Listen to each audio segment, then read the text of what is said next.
Now, ladies and gentlemen, we are moving forward. Okay? Now it's time for our next retailers panel. And I would like to call on stage.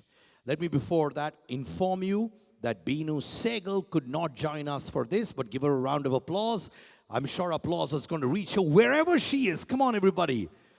Now, a big thank you to Saket Amrit, Senior Associate Director, Retail Services, CBRE, to moderate this session, and coming there and standing by us for it, Mr. Saket Amrit on stage, please.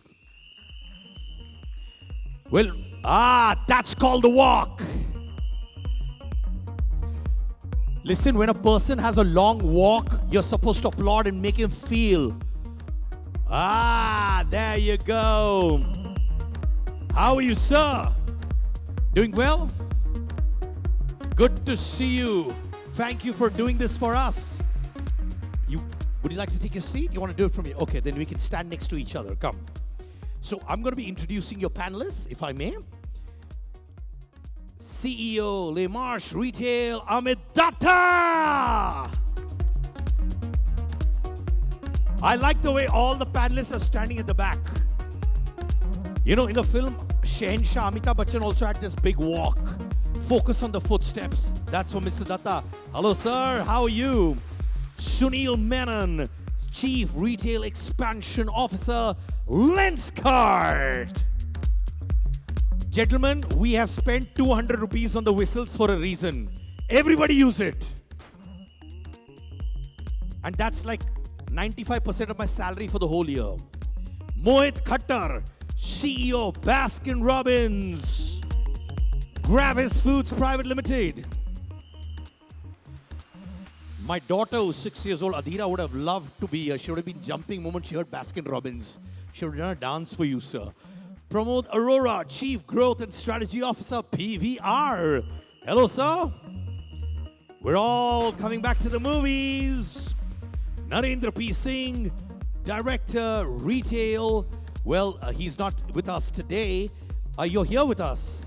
How many times I've told you to go to school properly and study and come back? Anyways, Nitin Bansal, Head Business Development at Minnesota Lifestyle Private Limited. Saket, sir, you're looking fit as a fiddle. Are you always this fit? So far, so good, yes. Sir, don't be so subtle, sir. You're looking so fit. I love it.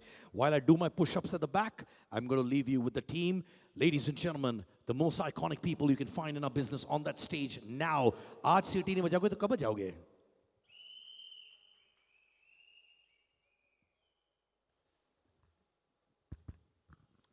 Good evening, and thank you for coming. With us, we have an elite panel with whom we're asking some pertinent questions which is related to how the retail space is evolving and is there a new emergence of a new marketplace, specifically to do with the retail mixed-use developments. Are we still behind the curve? Has the time come for that mixed-use development to really find their place in the world as a retail-centric development yet? Or is it too early? Let me start by asking Mr. Arora from PVR here. So until recently, whenever we used to go to a commercial office development, let me start by talking about a commercial office development scenario, where it will typically would be restricted to a food court, maybe some amenities, but never hardcore retail. Maybe some F&B started happening a little later. Now, we as retail consultants, a lot of commercial office developers coming to us to help them with their retail plans, which is basically the retail is integrated around their office blocks that they're developing. Why is that happening, sir? Do you see certain resurgence in understanding of these developers that it is a key component of a retail development which might fetch them 4-5 more rupees with their occupant? Or is there a shift in consumer pattern where the new workforce demands something more than just desk and chair and maybe a cafeteria inside their office building? So a couple of things. So, as I mentioned it to you, in times of great disruption lies a great opportunity also as well. So, malls were not really open and while office buildings were. Other than that, there was consumer who was visible in the office buildings, and apparently that was being looked up at as a stopgap arrangement, wherein people started believing that, let's have the integrated retail underneath the office blocks, and which could replicate a little bit of a mall scenario. It so happens that that model seems to be doing okay, wherein you have a consumer who is there, the behavioral patterns have changed, which probably may lead to having more formats in that integrated retail amongst the office towers and office buildings. Couple of them would represent a great possibility, especially the ones which are like city centric, and the ground floor space has already been given to retail, wherein you may have more components than just the F&B options working around. But suggesting that would they replicate the malls would not be the answer, because they would not end up replicating the organized retail scenario, which is going to remain omnipresent in the country. And I believe that's what I think. And I'm sorry, I may not have answered you the right this thing. I was told that Benu Sehgal is going to be taking this session, and she didn't turn up. I had rehearsed all my questions, crammed up everything on my answers on that, and you asked me a different question. I'm really sorry. I'm a white collar entry, so I'm extremely sorry for that. Anyways, let me move to Amit with a follow-up question on that, Amit. Where I stand, Amit, I see a lot of synergies and a lot of captive audience with large disposable income at this point in time. Ready to spend their money. If they go out, they do spend money. Why don't they do it in, say, if you were to open your format, La Marche, in one of the large residential towers, or a premium office A-grade building, would that not be more convenient for that customer to really spend where it's needed? And it's very convenient for them to do that. Why would they have to actually go to a high street to spend money in your store?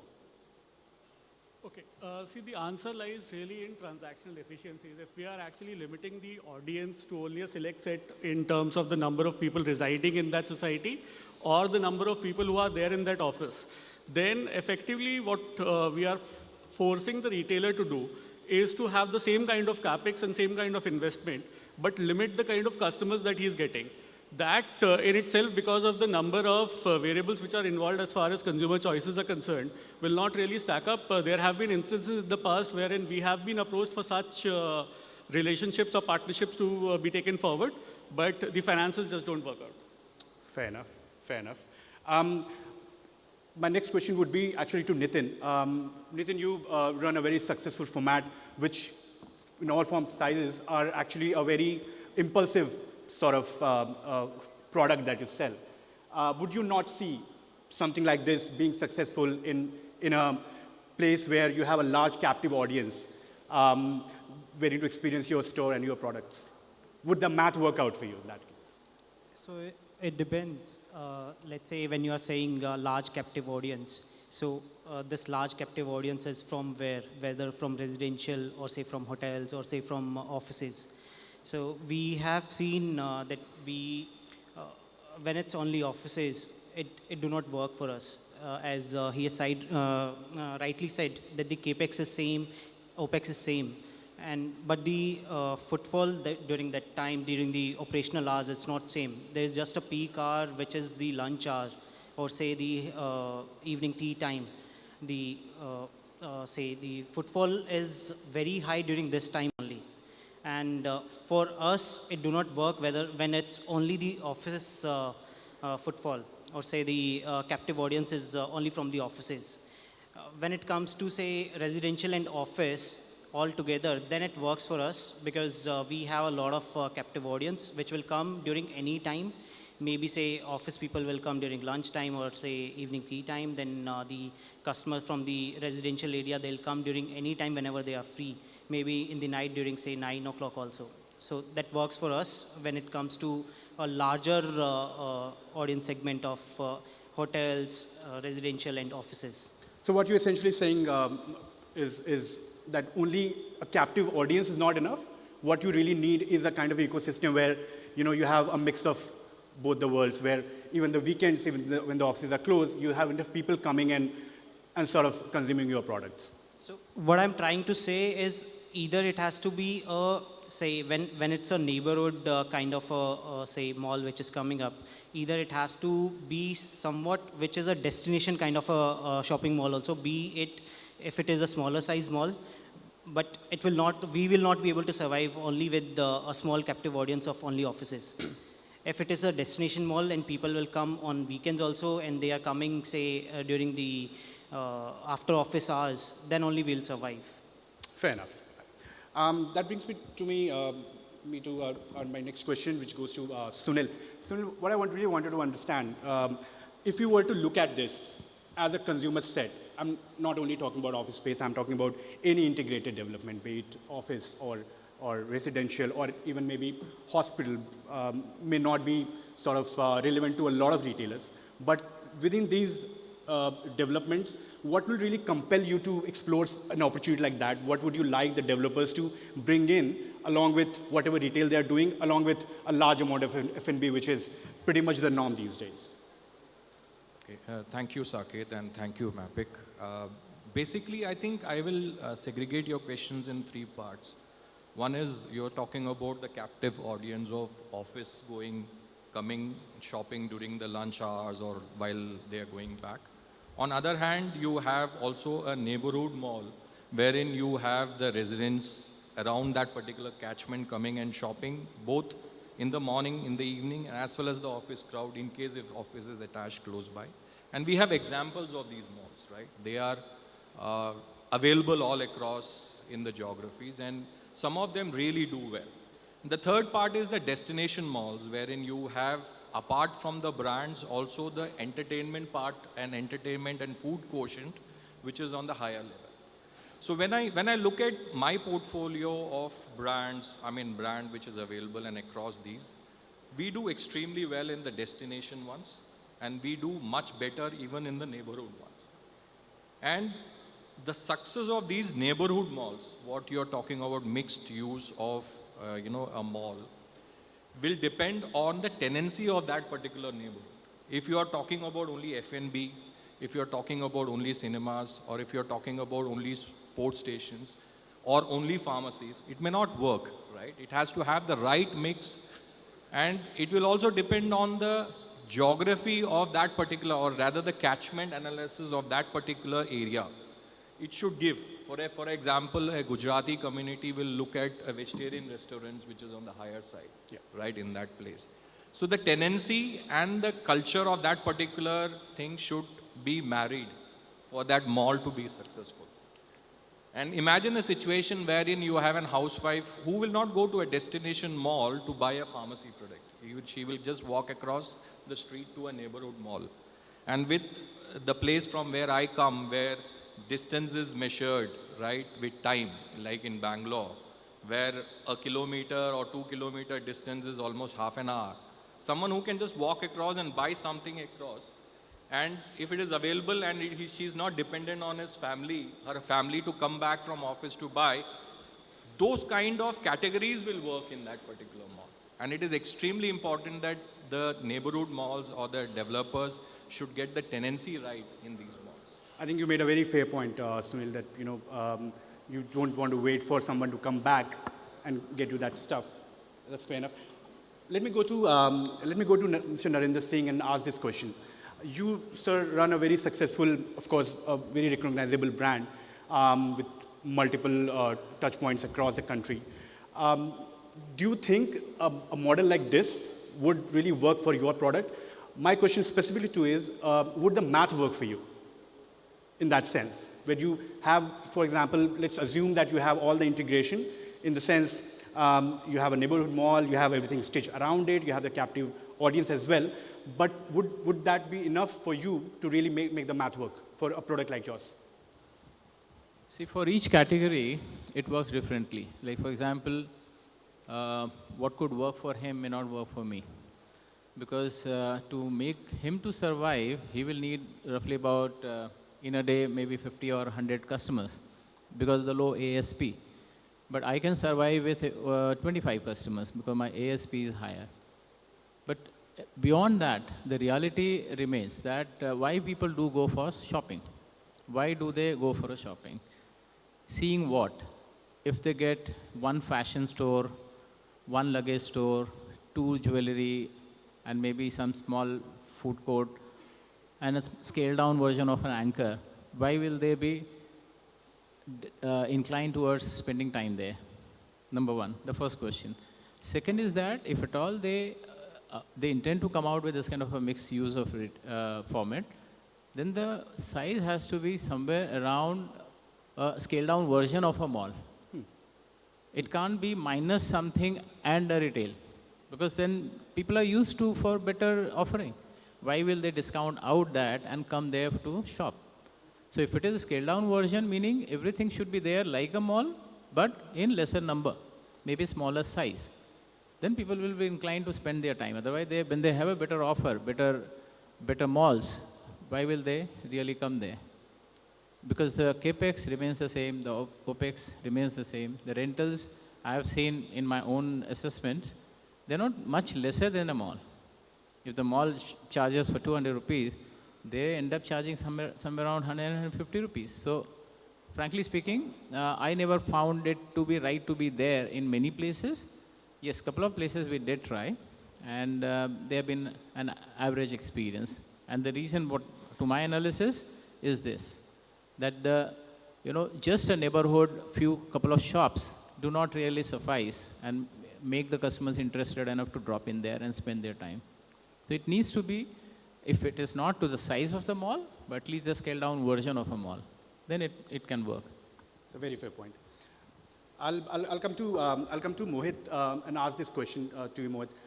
You run, I think, one of the most beloved brands, which is pretty much agnostic of the place that you're in because of the price points, the choices that you offer, and the kind of target consumers that you have, the wide array of target consumers you have. Do you have also some sort of reservation in looking at places like this? I, for a fact, know that you already are present in these developments, but what will really happen if you were to really increase your throughput from these asset classes?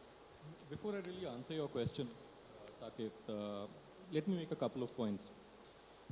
Obviously, as a brand that is popular or well-known, I have the least issues with any kind of property. And we are an F&B brand, which is kind of, it's a part and parcel of each and every mall, every kind.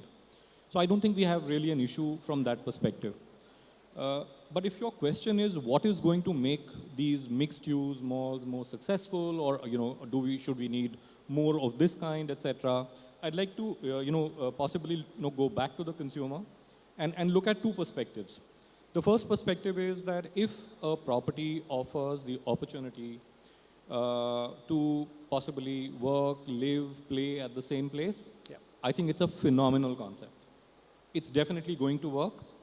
If it doesn't work today, maybe it'll work in a couple of years. But the time for something is possibly coming. That's point number one.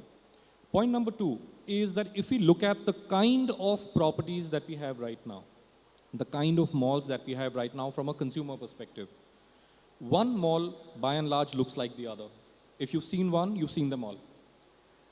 As a consumer, am I really motivated to go instead of one into the other? And that's the question that we need to answer.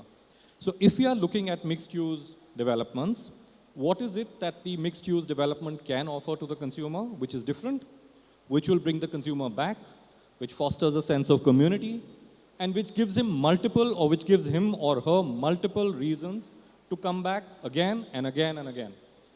Just as an example, if as a mall, instead of having or concentrating only on F&B and fashion, if it also had a lot of other formats, for example, healthcare. We hardly see any healthcare in malls. Could that be a possibility? And I think that's what I think the other gentleman also spoke about. I think that's a big opportunity. Mm-hmm. Amusement, yes, some malls have done some bits of it, but could we kind of strengthen that? Those are various aspects which are still open to be explored. And the more that is done, the more successful it would be. The point that Amit was making earlier about, going wider in terms of the client base that you have or that the mall has would possibly be the strongest reason for properties like that to flourish, to prosper, and for customers to keep coming back. From our perspective, as I said, it doesn't really matter. As long as the rental to our sales ratios work, we are pretty happy to be anywhere. You could still work with whatever quantum of the end users you have in front of you. Absolutely, absolutely. Because I mean, as long as F&B is there and as long as people are eating, they would also want our category. So we have really no problem with that. Fair enough. Thank you. Thank you very much. Let me go back to Amit again and ask this question, Amit. Math remains a problem, as I understand, and maybe math may not be the biggest problem if you have that critical mass really coming through your store and or your format, for example. Let's make it more generic and understand from that positioning point of view. Even if elite, for example, residential catchment where the ticket sizes are much higher and probably one of the most expensive apartment blocks that you are present in, where you know the disposable incomes are much, much higher, would that, again, would not still make sense for you math-wise? Or you think, again, you need something more than just the captive audience, even in the residential scenario? And let's put office space aside for a minute. Okay, Saket, I think the maths is being confused here with the fact that if there is a captive audience, but there is also a constraint on the retailer, right? If there is no constraint as far as footfalls in the outlet is concerned, then the maths is clearly not a problem, right?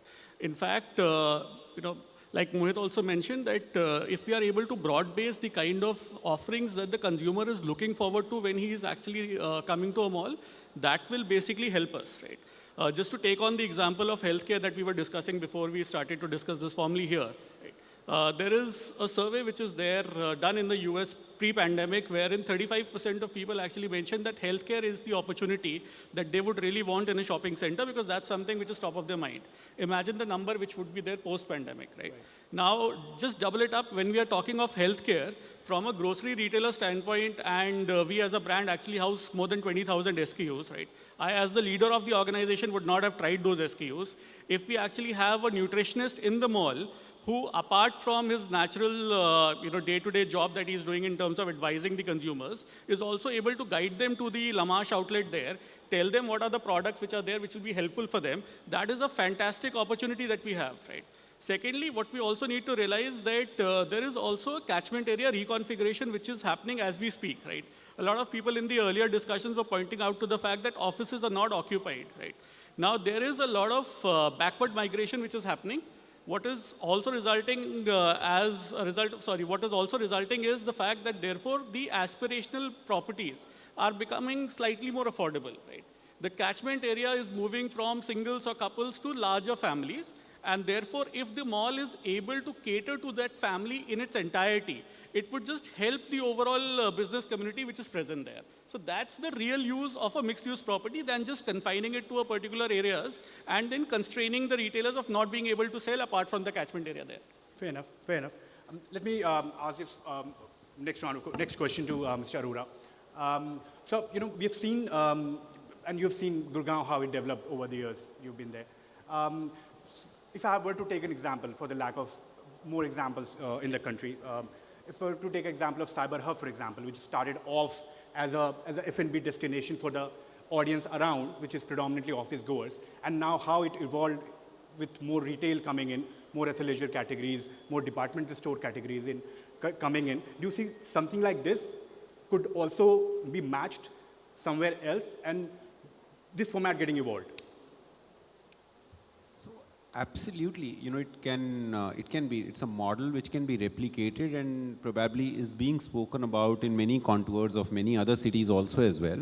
If you look at the Bangalore airport, that is also replicating a similar model.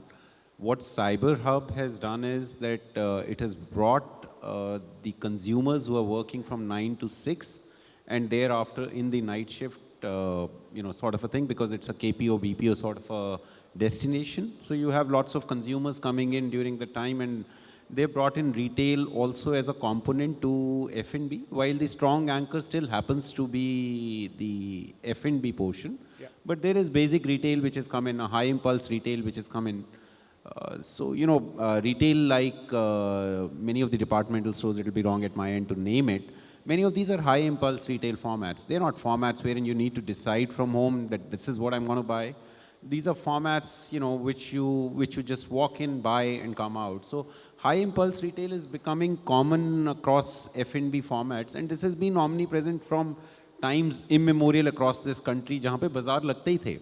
So बाजार में यही होता था, the 4 Fs which are predominantly important for this industry are food, fashion, films, and fun. If you're able to get all these elements in the right proportion in a given destination, so, that destination would flourish. If you're not able to get them in the right proportion, it will die. So that is predominantly the case. Somewhere CyberHub has been able to show a way that, if you collect and make a mecca of F&B across offices, it can do well if you have that density of offices. So that's what my take would be on this. Great. Thank you so much, gentlemen, for joining us today. I think the key takeaway, if I were to take, would be, may not be the time right now to hold our breath to have this integrated developments really taking off as a pure play retail destination. And of course, it needs the ecosystem, which will over a period evolve. Thank you so much for joining us. Thank you so much for joining us. So, Saket, let's open the session for the Q&As because the thought leaders sitting on the other sides may have some questions. Sure. Do we have time for Q&As, Rima? Unfortunately, no, Mr. Arora. No questions? I'm sure they'll have plenty, but I'm not sure we have time for that. Can we take 1 or 2 questions? Okay, I'm so sorry. I'm on strict timeline. Really sorry for this. Maybe next time. Thank you so much, ladies and gentlemen, for joining us. And of course, we have all these stalwarts who are always available to take questions with you outside. We got a fabulous place. Yeah, I like that whistle. Come on, come on, come on.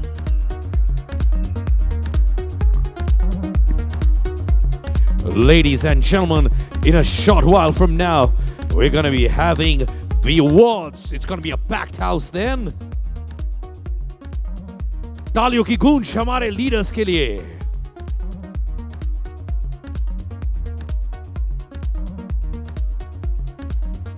Thank you, gentlemen.